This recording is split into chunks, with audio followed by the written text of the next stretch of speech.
Por que dormir é tão importante para o nosso corpo? Tudo que nós aprendemos durante o dia, nós gravamos durante o sono. Então é por isso... A regra das 8 horas. Tem que dormir 8 horas. Essa regra, ela é aplicável, não é aplicável? E se ela é aplicável para todo mundo, né? Mas o único tratamento com evidência científica de cura da insônia é o...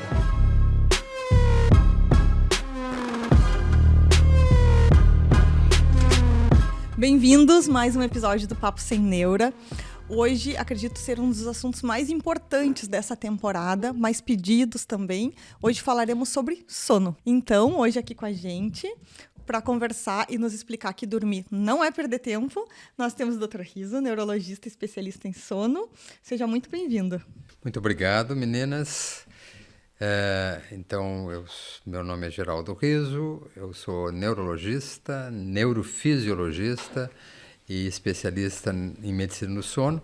E muito contente de estar aqui, porque, afinal de contas, vejo que se nós dormimos 1/3 de nossas vidas, nós temos que ter um espaço importante como esse aqui para poder falar sobre isso.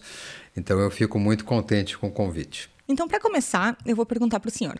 Muitas pessoas elas têm a ideia que enquanto a gente está dormindo, a gente está apenas descansando, né? Tem a ideia que o nosso cérebro desacelerou. Porém, é completamente oposto. A gente sabe que enquanto a gente dorme, o nosso cérebro está a 1000. Então, o senhor poderia explicar para a gente quais são as principais...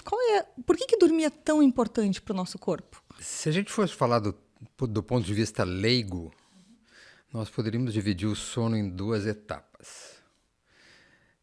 Uma primeira etapa, o nosso cérebro descansa e o nosso corpo trabalha, que é basicamente o nosso sono, estágio 1, 2 e 3 de sono. Então, o cérebro está descansando, mas o corpo trabalha. Aí ocorrem todos os transtornos de movimento, sonambulismo, mudança de corpo. Mas tem uma fase do sono, que é a fase REM, que nós estamos paralisados. Então, o corpo está paralisado e aí o cérebro está a 1000.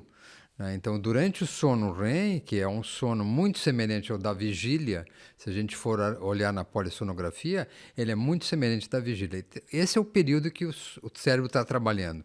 Então, o cérebro não está trabalhando toda a noite, se a gente for pensar assim, em trabalho, como se diz, né? Mas, durante esse estágio 1, 2 e 3, existe um trabalho que não é visível, né? Que é justamente a questão da limpeza que ocorre no cérebro.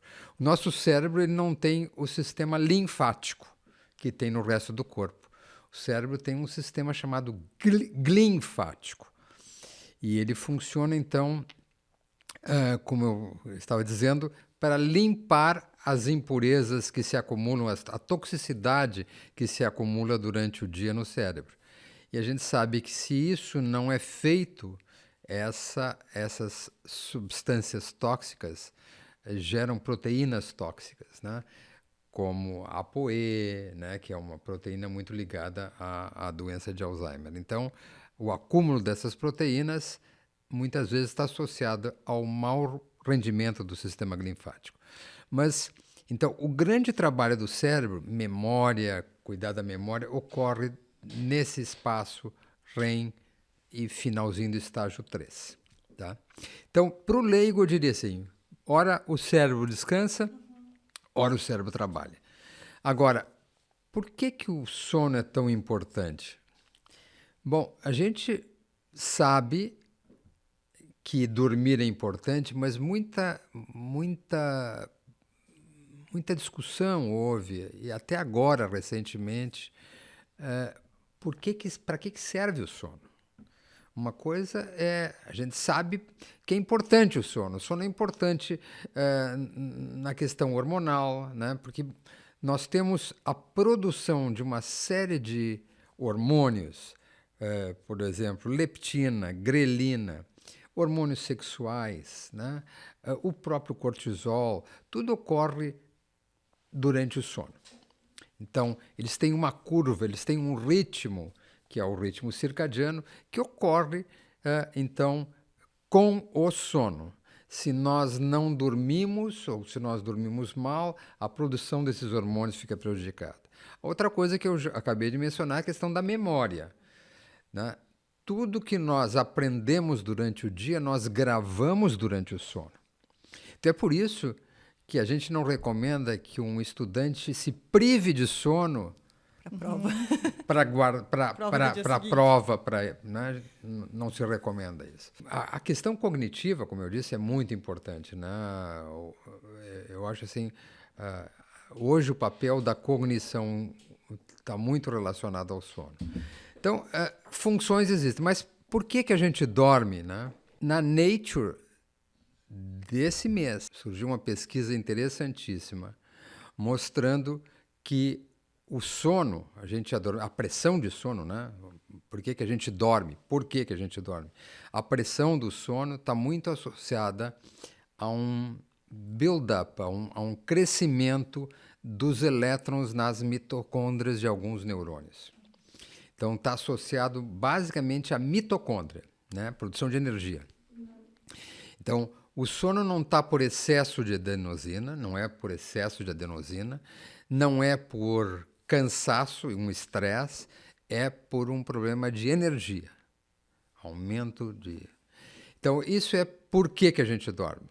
Então, as funções são essas que eu mencionei, né? Basicamente isso. Os hormônios importantes, né? O hormônio de crescimento é uma coisa importante. Vocês que têm filha pequena, por que é bom dormir para crescer, né? Porque ocorre a produção do hormônio de crescimento. E por que o hormônio de crescimento não é produzido no velho? O sono do velho é pior também. Então, de novo, a gente não sabe o que vem antes, o ovo ou a galinha, mas o velho dorme mal e o velho não produz hormônio de crescimento. Agora, é porque ele dorme mal ou o fato de ele não produzir hormônio de crescimento está relacionado ao sono? Não se sabe. Mas, então, esse é outro hormônio importante, né? Dormir é importante para a criança crescer. O que são essas etapas definitivamente, né? Porque, na realidade, é um conceito baseado em exames, né? É isso, a gente vê pela eletromiografia, a gente vê pelo eletroencefalo. É por isso que a gente divide o sono ou tem mais algum critério? Bom, eu acho importante a tua pergunta porque eu quero salientar outra coisa importante, que são os wearables, né? Para ver sono. Então, diz, mas doutor, eu estou com o meu relógio aqui, eu não tenho sono profundo, eu estou com muito pouco sono REM. Então, o que é importante para o sono? Para a gente estagiar sono, classificar estágios de sono, que é a tua pergunta, nós temos que ter pelo menos 3 registros. Nós temos que ter o registro da atividade cerebral, nós temos que ter o registro dos movimentos oculares e nós temos que ter registro de músculo, que geralmente é do mento.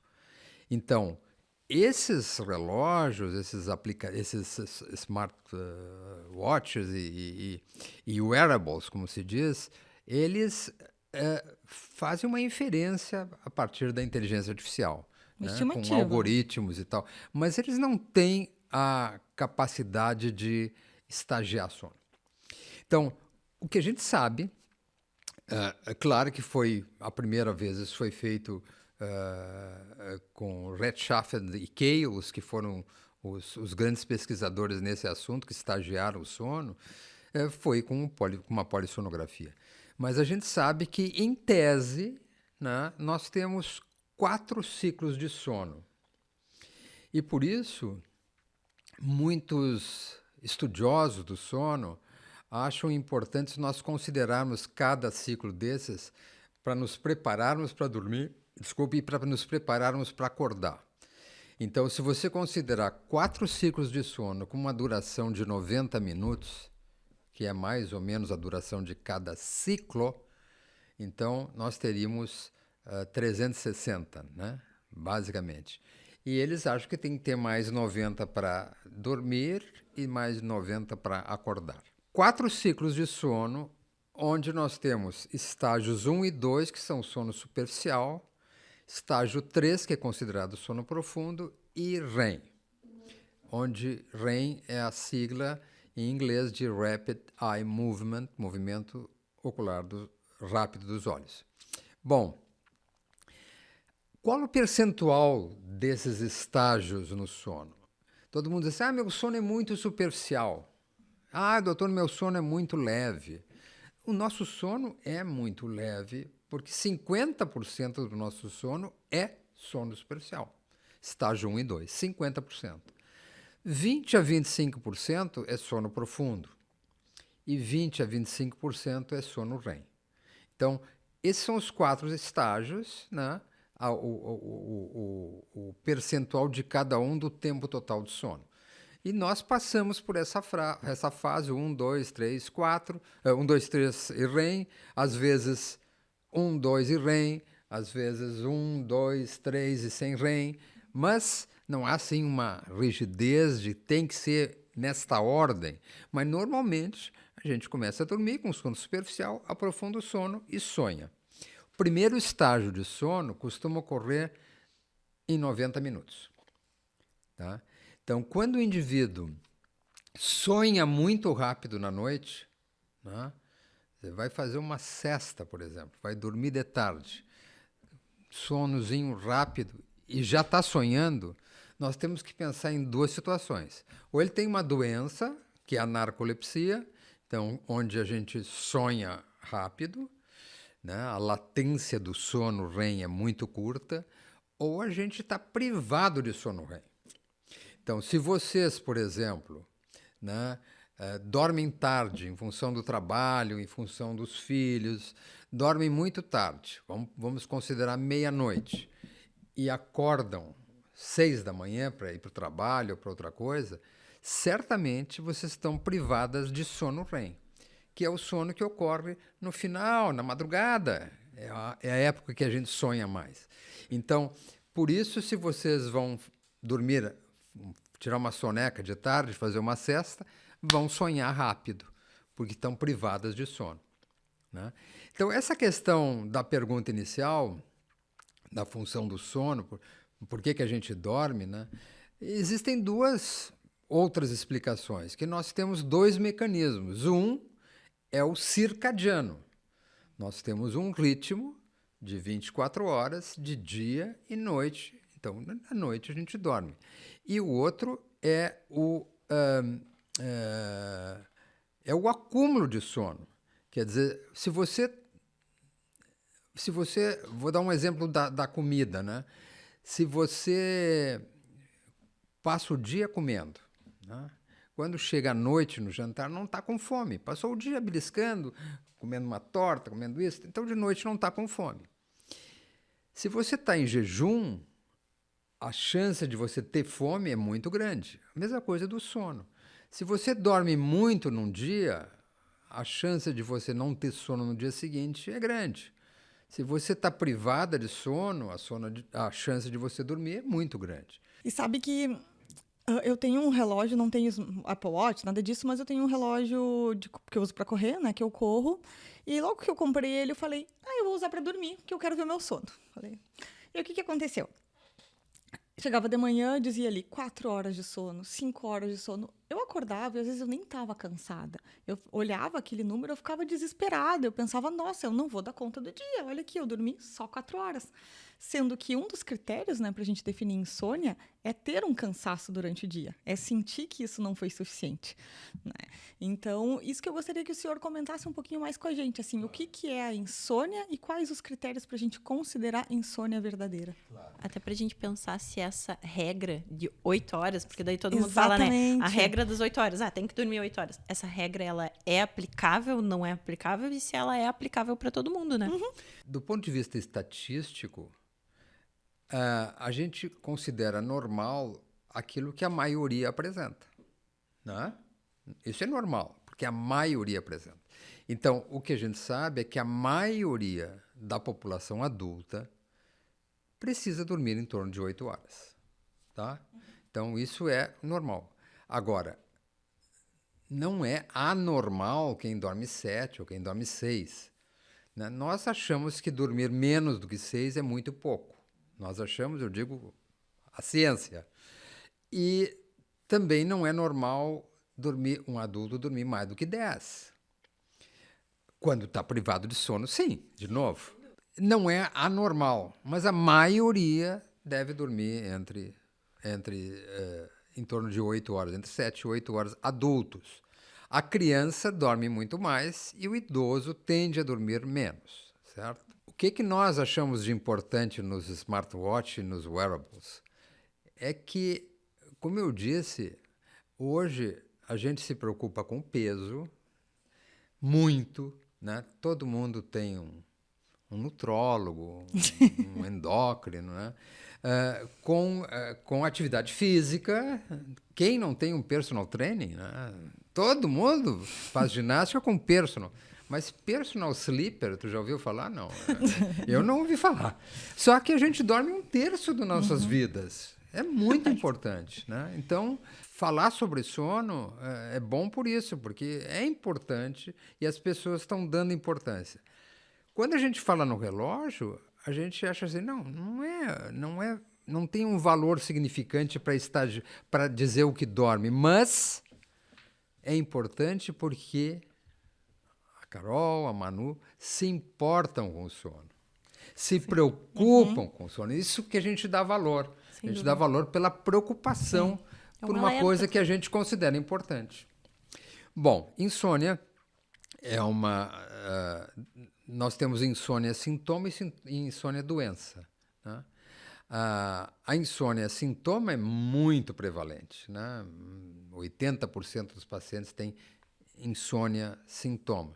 Insônia doença também é prevalente, mas não tanto.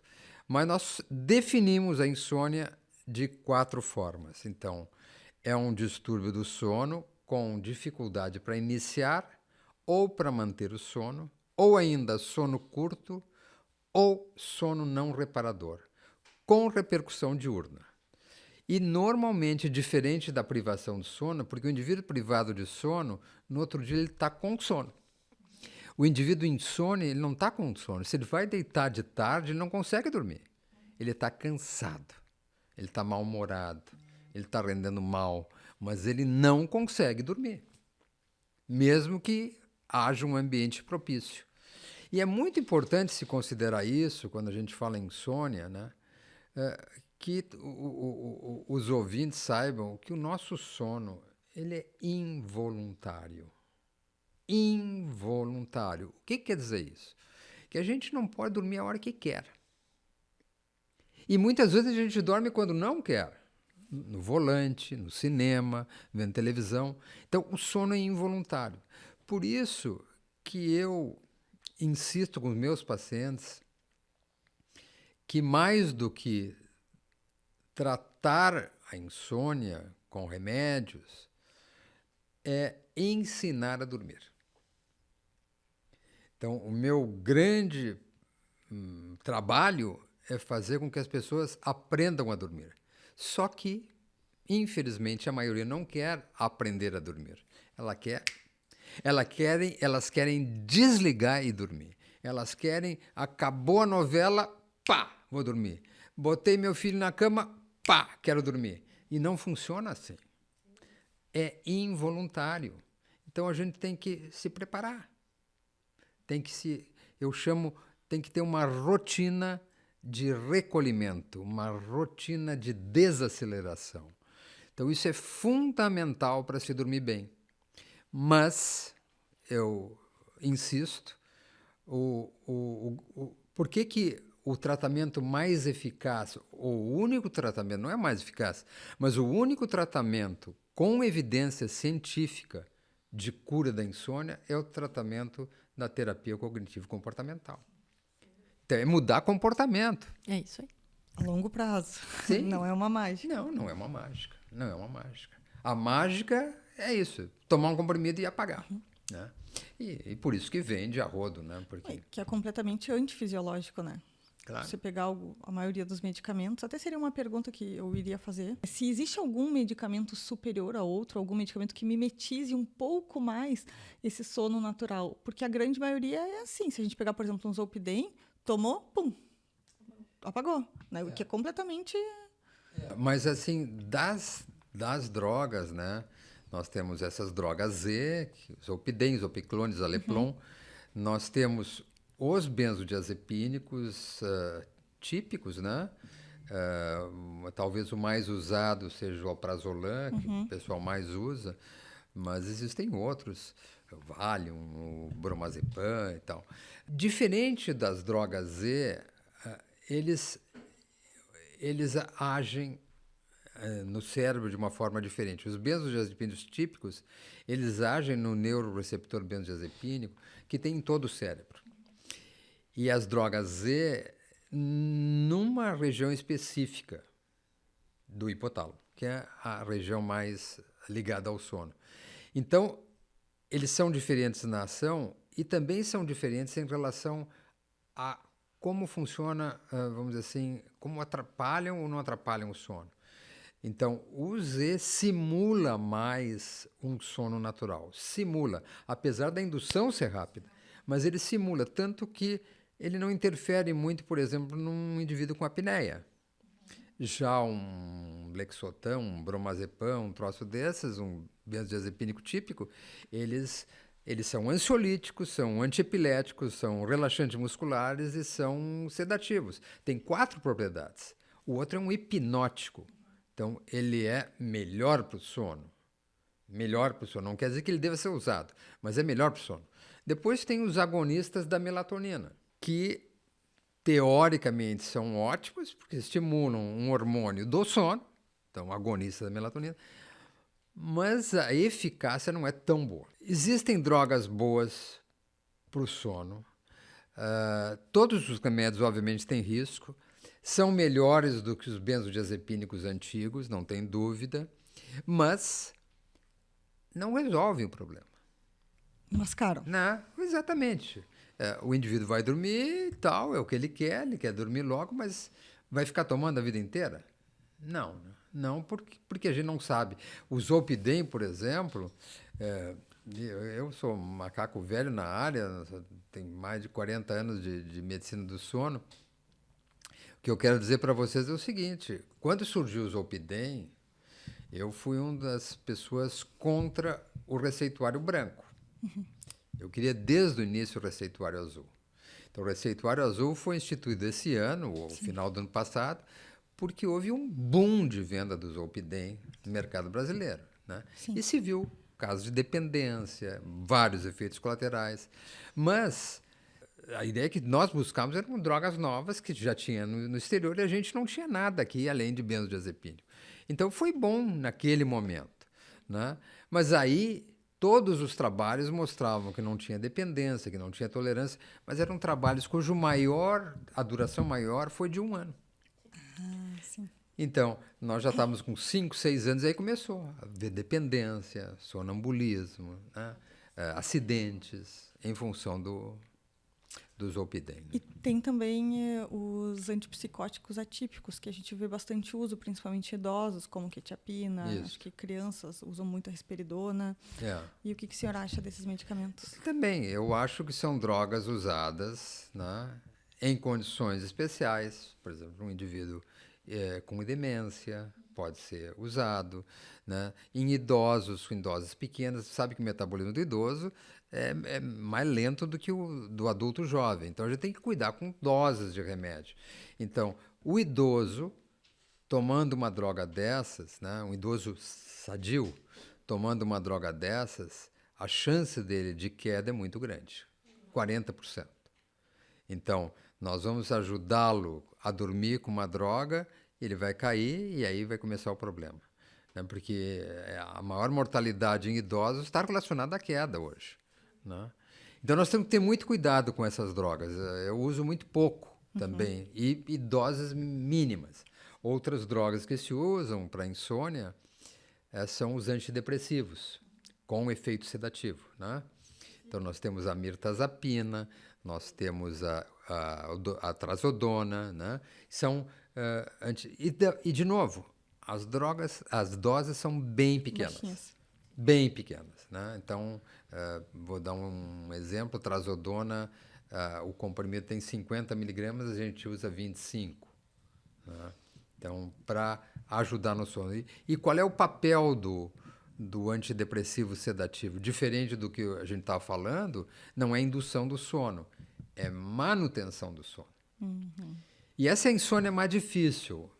Mais difícil é a insônia de manutenção. É um indivíduo que dorme fácil, aí acorda às 2 da manhã e não... Não dorme mais. E a insônia, ela tem 3 P's. Então, o predisponente está muito ligado, então, à genética, à personalidade do indivíduo, né?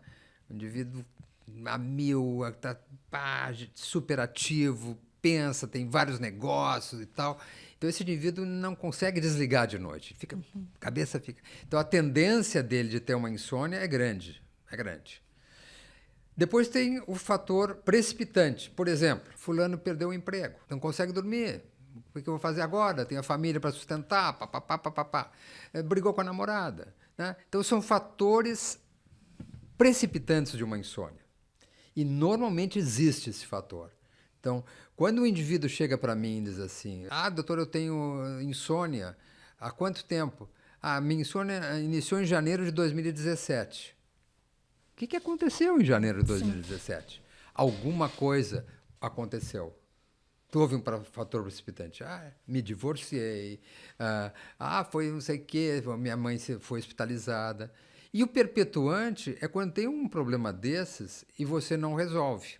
E fica matutando, ruminando, que é o termo que se diz, no problema. Então, a insônia vira crônica.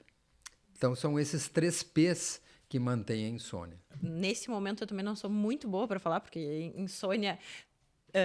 fator perpetuante, filho pequeno, né? Vamos falar do outro P de Pedro. Fator perpetuante, filho, né? Eu olho aquela lista da higiene do sono que tem, assim, a gente coloca lá no Google, higiene do sono, o que fazer? Aí tem 50 linhas, daí eu penso assim, meu Deus, vou fazer 10, as outras 40 eu não vou conseguir fazer, né? Mas é uma questão de rotina e hábito, né? Então, o que a gente pode fazer? O que a gente pode fazer para ensinar a pessoa a dormir? Porque eu acho que isso é o que mais importa. Hoje em dia, as pessoas não sabem dormir. Elas não sabem parar. Não, exatamente. Então, falou em higiene do sono, né? A higiene do sono, quando começou, eram 10 itens. Tudo não. Não faça isso, não faça aquilo, não faça... Né? Então, a higiene do sono, na verdade, são alguns hábitos que a gente vai adotar para favorecer o sono. Favorecer o sono. Então, por exemplo, né, diminuir a luz da casa, né, de noite. Tomar sol durante o dia. Durante o dia, tomar sol. Porque se a gente trabalha só assim, num ambiente como esse, dia e noite, um ambiente fechado com luz artificial... O cérebro tem dificuldade de reconhecer o que é dia e o que é noite, né? E ele precisa disso para estimular a melatonina. Então, a luz é um fator fundamental. Outro fator fundamental, não chamo de higiene do sono, mas para a gente dormir, como tu perguntasse, é a temperatura. Nós sabemos que os 2 fatores cicladores do sono são luz e temperatura. Quando diminui a luz, a gente tem sono, e quando diminui a temperatura, a gente tem mais sono. Por isso que não é bom fazer atividade física perto da hora de dormir, que a temperatura do corpo sobe.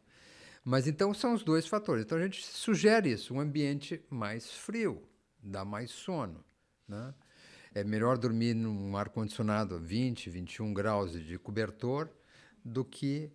Dormir em Porto Alegre, 42 graus. Em janeiro. Depois... Todo o nosso organismo ele tem ritmos. Eu falei do ritmo circadiano do sono e vigília, mas nós temos vários ritmos, né?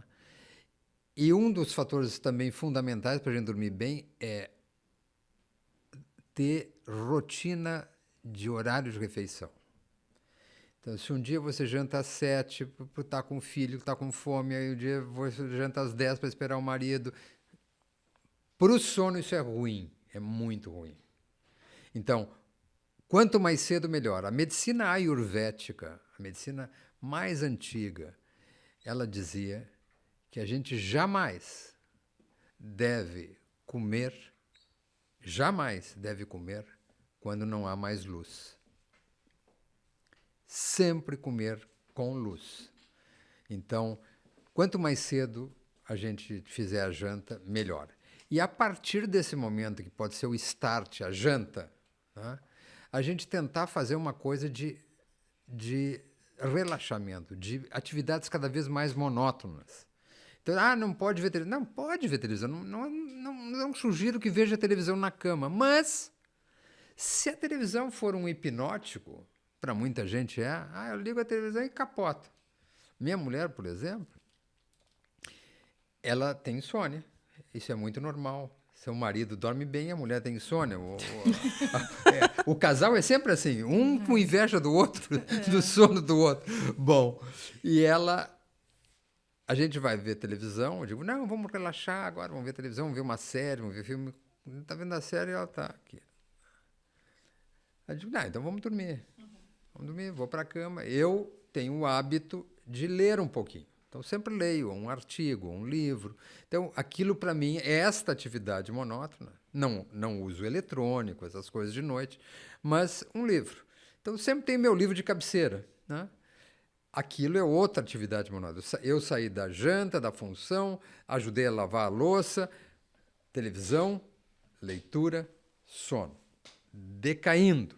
A atividade cada vez mais monótona. E ela, como eu te disse, está assim, chega na cama, cabeça a mil, não dorme. Né? Então, tu vês que para muitos a televisão é um hipnótico. Então, não pode ver televisão. Não. Depende de cada um. Depende de cada um. Mas essas outras coisas, assim, não usar estimulante, óbvio, né? Café, né? Chimarrão. Tem gente que fica assistindo futebol de noite em casa com chimarrão. Né? Tem senhorinhas que gostam de ver a novela tomando chimarrão e querem dormir em seguida. Então, são estimulantes que a gente não recomenda. Né? A gente sabe que a cafeína tem uma duração, uma meia-vida longa. Hoje tem o café descafeinado em quase tudo que é lugar, né? A gente pode fazer. Então, esse é o ensinar a dormir, é isso. Tem um comentário que eu achei bom. Eu achei bom. Não consigo pensar em nenhuma pergunta interessante justamente porque dormi pouco essa noite. É isso, né? Para cognição, para o rendimento. Não tá ajudando, né? Muito bom. Acordo de madrugada para ir no banheiro e depois não consigo dormir. O que fazer? A coisa mais eficiente, se acordar e a pessoa fica pensando nos problemas, tem gente que diz assim, um dos métodos, não é de higiene do sono, mas de terapia cognitivo-comportamental, sai da cama, vai para a sala, vai ver... Bom, mas tem situações, o nosso inverno, por exemplo, sair da cama, né? Tá frio. O que eu vou fazer na sala? Vou todo com cobertor? Bom, então, é impraticável. Sair da cama. Mas tem gente que diz, sai, porque a cama é para dormir. Então, se você não está com sono, sai da cama. Mas a maneira que eu recomendo, que eu acho que funciona muito bem, é meditação. É você tentar, com a respiração, né, desviar o pensamento. Porque grande parte do meu trabalho no consultório é fazer com que o indivíduo não se preocupe em dormir. Ele tem que entender que o sono, de novo, o sono é involuntário. Quanto mais esforço ele faz para dormir, pior vai ser. Ele tem que se distrair a cabeça, distrair o cérebro. Uma coisa que hoje tem, né, se tu tem um companheiro, uma companheira dormindo, tu não vai acender luz para ler, é o Kindle, né? Então, esses e-readers aí, você consegue, com pouca luz, né, você consegue... Aí lê lá, sei lá, 30 minutos, dá sono de novo, volta a dormir. Né? Mindfulness, né, funciona muito bem. Então, essas coisas naturais em que a gente desvia o pensamento da preocupação em dormir é o que se sugere, é o que se ensina. Né? Tem outros métodos. Por exemplo, vou te dar uma coisa bem prática. Assim. Você tem que pegar uma letra, está dormindo, acorda, vamos pegar a letra C. Tá? Então, você fica pensando palavras com a letra C.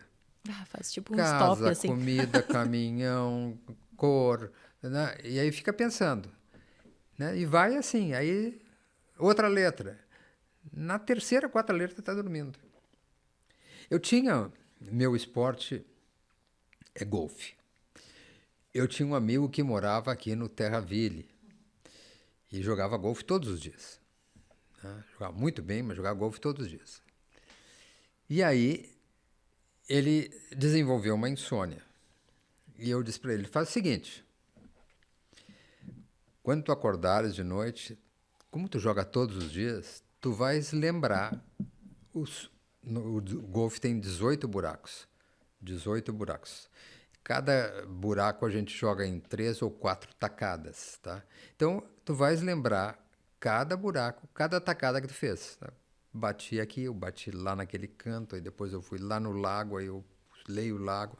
Então, pensa, e ele fez isso, ele disse, Geraldo, eu não consigo passar dos 9, às 9 eu estou dormindo. Então, foi um método que ele achou, né? Em vez de estar contando, eu falei das palavras, das palavras, né?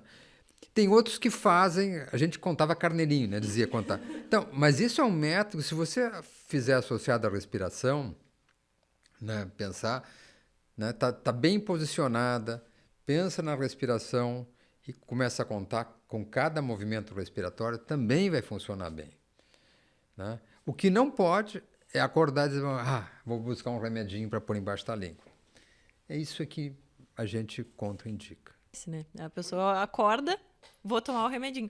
E eu vejo, pelo menos, experiência minha, assim, eu fui fazer a técnica da meditação, né? Aí eu, não, vou tentar, vai dar tudo certo, eu vou tentar.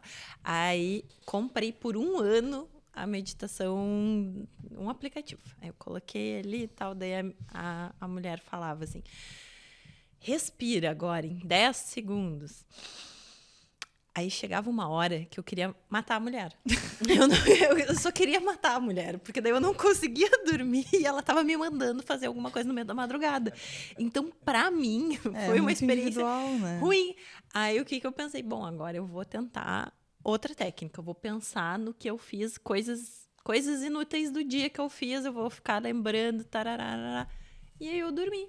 Então é isso, eu acho que cada pessoa vai ter vamos dizer assim, uma técnica específica. Para mim, a meditação não foi boa, mas certamente vai ter gente que vai dormir com a meditação. Sabe que isso realmente é muito pessoal mesmo. Eu tenho um aplicativo desses, é Insight Timer que eu tenho.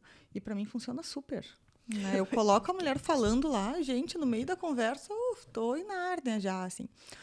Mas, assim, de toda a minha vida, a época que eu melhor dormi, e isso tem tudo a ver com o que tu falaste sobre a maneira de viver, né, sobre desacelerando, foi o inverno da Suíça. Porque o que acontecia? Eu saía do hospital, era noite, 7 horas da noite, tudo fechado. Eu não podia ir no supermercado, não podia ir, sei lá, numa loja, não tinha o que fazer. Eu ia para casa e eu relaxava, né? Não ia para a rua, porque estava frio, né? Era inverno, nevando, etc. Então, aquilo ia baixando, assim, e chegava 9 horas, às vezes eu já estava morrendo de sono, eu tinha que dormir, né? Isso aqui em Porto Alegre nunca aconteceu. A gente sai, faz supermercado, vai no Zafari 10 da noite. 10 da noite com a luz ali, né? Vai no shopping, responde celular, paciente, etc, etc. Essa rotina acaba nos engolindo. E, claro, agora a gente tem mais a questão, né? Tem a rotina do bebê em casa e tadinho. Antes falei que tinha o P do P, mas a minha história com sono é muito mais antiga, né? Sem dúvida, coitados, né? A gente tadinho, fala... tá colocando nele. Vê, por exemplo, agora a questão... Falando nisso, né? Mas a questão do horário de verão, né? Então, tu tá na Suíça e tal, e eu ia para casa, horário de verão. A gente sabe, né, existem vários estudos mostrando que nós sofremos com o horário de verão. Quanto mais fusos, mais se sofre. Mas, quando o Brasil adota o horário de verão, que eu sempre fui contra, quem gosta do horário de verão, o que faz? A gente vê médicos, advogados, em vez de sair, que normalmente eles saem às 6, 7 da tarde, eles atendem até às 8. Aí vão para um happy hour. Quer dizer, tudo que a gente não quer, independente da repercussão, do prejuízo do próprio horário de verão, é o que o comportamento dos indivíduos faz para piorar o sono. Outra coisa importante, né? Eu, modéstia à parte, fiz a primeira pesquisa no Brasil sobre sono no volante. né? E a gente estudou as estradas federais do Rio Grande do Sul e vimos que 23% dos acidentes nas estradas federais se deviam ao sono. A partir daí, desta pesquisa, começaram a fazer aquelas coisas nas estradas no Brasil, aqueles Cucuruto. cucurutos, os cucurutos para sonolência, quando você sai da faixa, o troço. Sim, dá uma... E a outra coisa foram as áreas de repouso nas estradas, que não existiam. Então, nós, quando apresentamos a pesquisa, naquela época, nós chamamos a Polícia Rodoviária, a imprensa, a Polícia Rodoviária, sindicatos de ônibus e tal, e a pesquisa rendeu muito em função disso, da preocupação com o sono. Né? Hoje, quase todas as empresas de ônibus têm um rastreamento para a apneia do sono, né? Que é o maior causa de sonolência. Então, o indivíduo, para ser motorista de ônibus, hoje passa por um exame de rastreio. O quê? Uma polissonografia? Não necessariamente tipo 1, né? Mas uma polissonografia tipo 3 ou tipo 4 para... Qual a diferença? Bom, na verdade não é tipo polissonografia tipo 3, tipo 4. A polissonografia tipo 1 que ocorre no laboratório do sono. Então é o exame padrão do sono, é a polissonografia tipo 1. A polissonografia tipo 2 tem o mesmo registro, mas é feito a domicílio sem presença de um técnico. Então, qual é o ruim disso? Que sai um eletrodo, né? O sensor sai do dedo. E os outros dois, tem gente que chama polissonografia, mas não é. É poligrafia, tipo 3, são os registros da atividade cardíaca e respiratória. Então, para a apneia do sono, para verificar isso, a tipo 3 serve. Suficiente. O indivíduo vai lá, coloca a faixinha, um troço no... Bom, e a tipo 4 é quase como um oxímetro. Poligrafia tipo 4 é um sensor no dedo que tu tens captação de ronco, respiração, saturação, né? E frequência cardíaca. Como a doença, a apneia do sono, é uma doença muito prevalente, né? 30% da população brasileira tem apneia do sono, muito em função da obesidade, isso no mundo todo, muito em função da obesidade. E não temos quantidade de laboratórios suficiente para o diagnóstico. O indivíduo tem apneia, tem uma apneia grave nesse examezinho CPAP. Né? Então, tu consegues tratar mais rápido, diminuir a morbidade, diminuir a mortalidade, sem ter que fazer uma polissonografia. Né? Dormir em excesso faz mal para a saúde?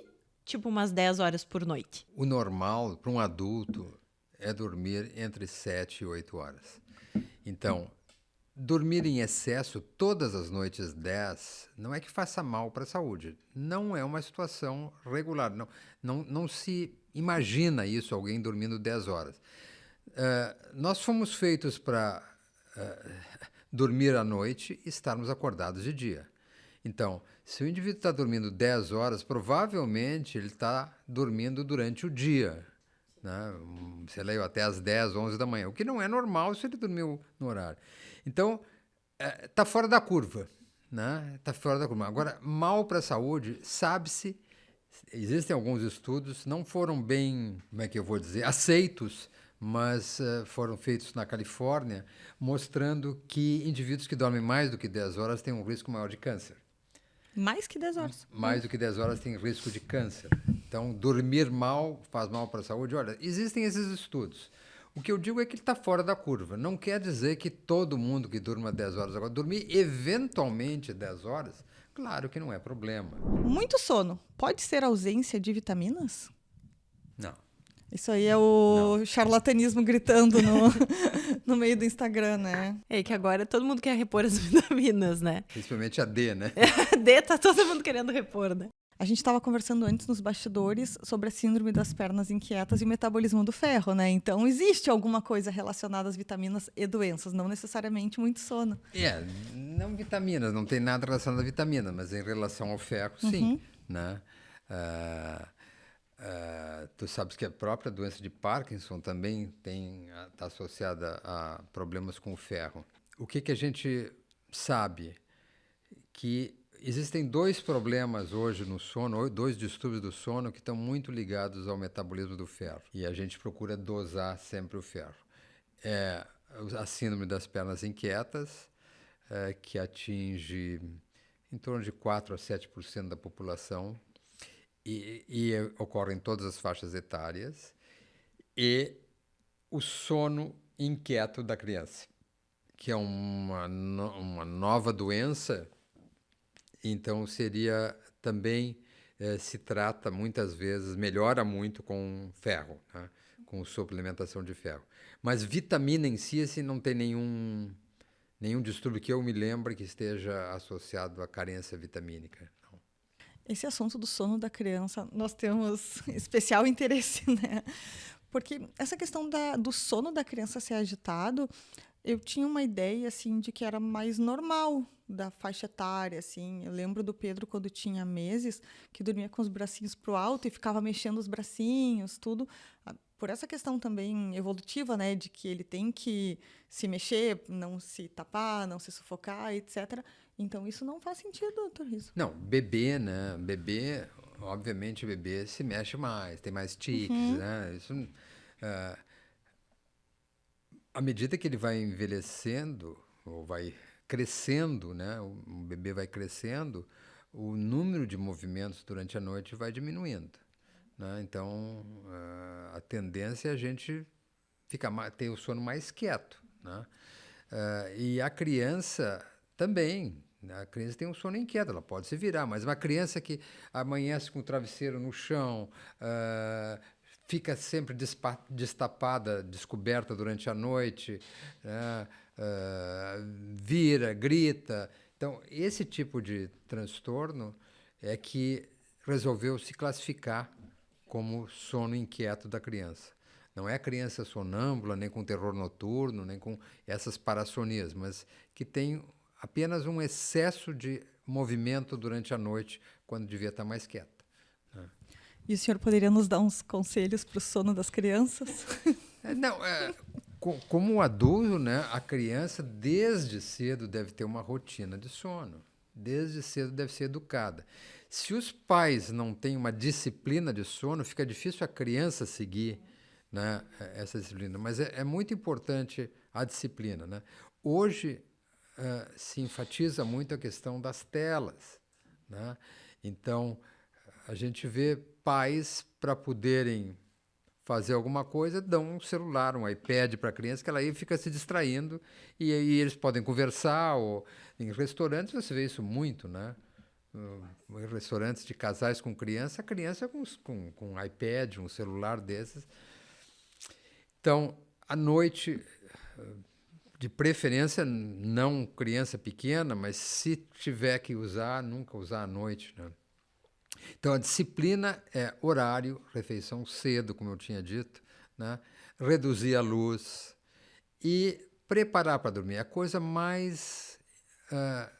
que mais ajuda a criança é o pai ou a mãe que conta história. Então, isso é a coisa... mesmo. É a E coisa até que porque mais vai dando ajuda. aquele... A criança aprende que a rotina dele é aquilo. A mãe vai lá, senta numa cadeira, não precisa deitar na cama com a criança, mas senta numa cadeira do lado e conta uma história, luz apagada, né? Tem que entender isso. E, à medida que vai crescendo, então essa rotina vai mudando. A criança tem que aprender que a cama a cama dela é aquela, que ela não pode ir para a cama do pai, ou da mãe, que ela tem que ir para a cama sozinha, que não tem que ir no colo, que não tem que levar para a cama, né? Então, desde o início, começar a incutir hábitos saudáveis em relação ao sono, né? Então, o fato da criança, olha, está na hora de dormir, vão para a cama, não quero dormir. Não, tem que começar a aprender que é hora de dormir, né? Independente da mãe estar indo dormir, né? Então, e a outra coisa é isso, é história, né? Então, nada de botar a criança na cama e ligar a televisão. Insônia na criança, ou seja, dificuldade de pegar no sono, ou dificuldade de manter o sono, ou sono muito curto, né? Que eu estava falando, das definições de insônia. Esse tipo de insônia, né? Não é a criança com sono agitado, a criança com pernas inquietas, a criança com terror noturno. Estou dizendo, criança que acorda durante a noite e não consegue voltar a dormir, vai para a cama da mãe, né?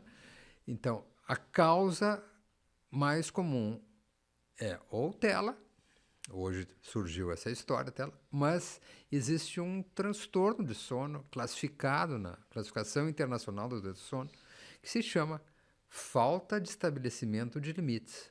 E crianças com insônia vão ter mais probabilidade de ter insônia no futuro? Não necessariamente, né? Por isso eu disse, a criança com insônia pode resolver a insônia. De novo, né? Uma terapia comportamental, terapia cognitiva. Não com remédio, jamais com remédio, né? Mas melatonina.